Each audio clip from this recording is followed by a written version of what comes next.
Hey everybody, it's Chris. Welcome to the Blue Collar Beer Gourmet channel. This is another part of the Blue Collar Gentleman series, the beer glassware series. Today I'm going to be discussing the Weizenglass. However, it's sometimes known as simply the Wheatglass, if you're speaking in domestic terms. And some even go so far as to call it the Wheatglass, suggesting that wheat and white ales, wheat beers, should be drank out of it. The truth of the matter is the blend between Hefeweizens and other Weizens and wit beers. Actually, those beers started in the north of Charlemagne's Holy Roman Empire, and frankly, those varieties sort of went across each other.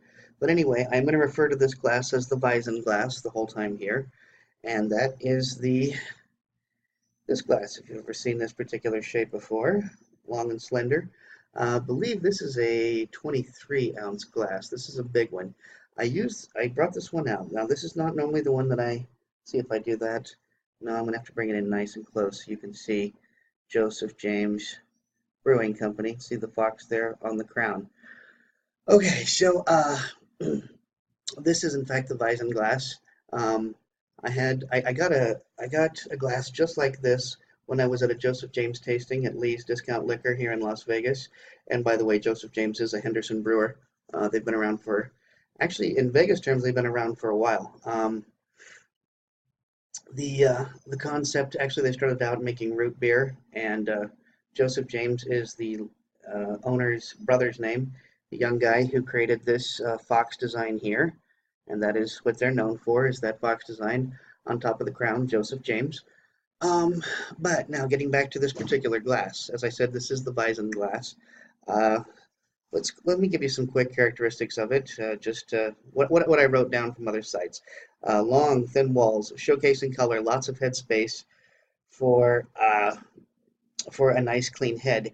It's easy to hold. It showcases the color. It's produced to take on volume and head, locks in banana and phenol aromas associated with the style. What it's also known for, and I'm not sure that this is really going to show very well, is they're known for having a sort of twisted, and you can see, no, you probably can't see it. From what I'm seeing on the camera, it's not really coming through, but there is sort of a twisting uh, uh, design to these glasses, and that is uh, that is on the outside of the body. I, I'm I can't tell you specifically what that's for. What I can tell you is the outward bulb and the tapering in is supposed to bring about lots of bubbling, lots of good head retention towards the top here, wide mouth to take in lots of, like I said, the banana and clove phenols that come through. That's specifically the reason for this particular design. So anyway, as I said, this is the Joseph James Weizenglass. The one that I usually use for the videos is smaller than this. I brought this out because I wanted to give a shout out to Joseph James. Looks like that's just the right levels. You can actually see the, uh, the mascot. And I believe the young man who made this was I want to say like he was maybe in junior high or high school. So this is a young artist design. His brother owned the brewery, said, "Let's use that design for for their brewery." And they do make a root beer. It's actually pretty good. I want to say it's called Joe's Root Beer or Joe's Choice. Anyway, it's because the brewer's brother likes root beer, and they made a root beer for him.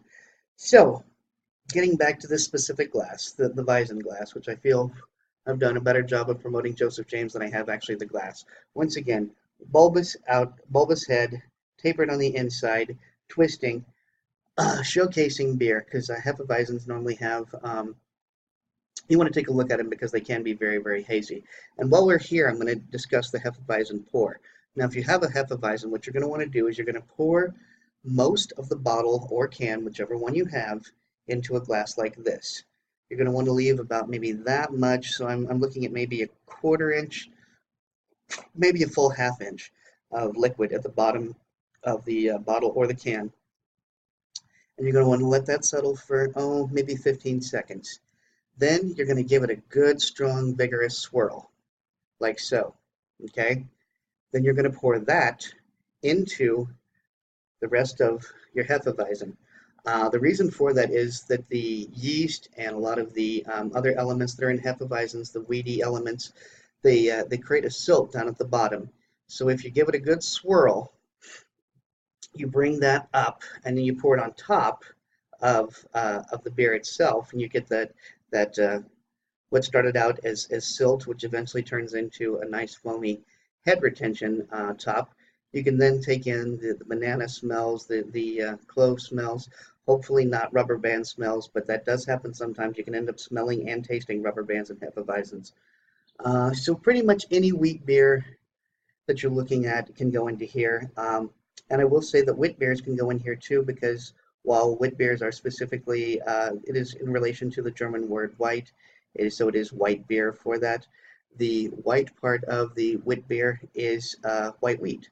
So once again, you want to drink a wit beer out of this, you go right ahead, drink a Hefeweizen. Any of the Weizen varieties, the only exception to this is the Weizenbach, which you actually drink out of a tulip glass, out of a Belgian glass. But it also has that wide mouth with the boat out. But Weizenbachs, you drink out of that. But that's because they're more Bach than they are Weizen anyway. So there you have it. This is the Weizenglass. Real quick, went shopping for this to see what it was going to run you.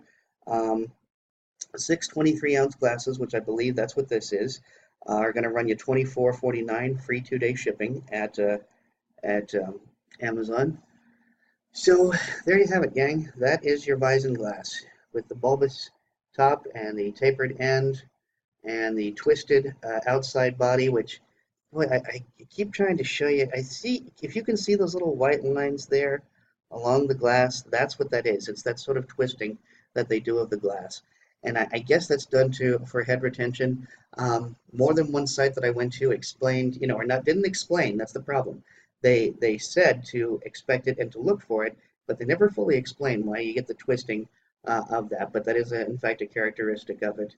So I appreciate you watching. If you like this video, please be sure to like, comment, and subscribe. And don't forget to share it with friends who you think could use it. Until next time, guys, remember that part of the gentleman's code is to always seek self-improvement. Thanks for watching again.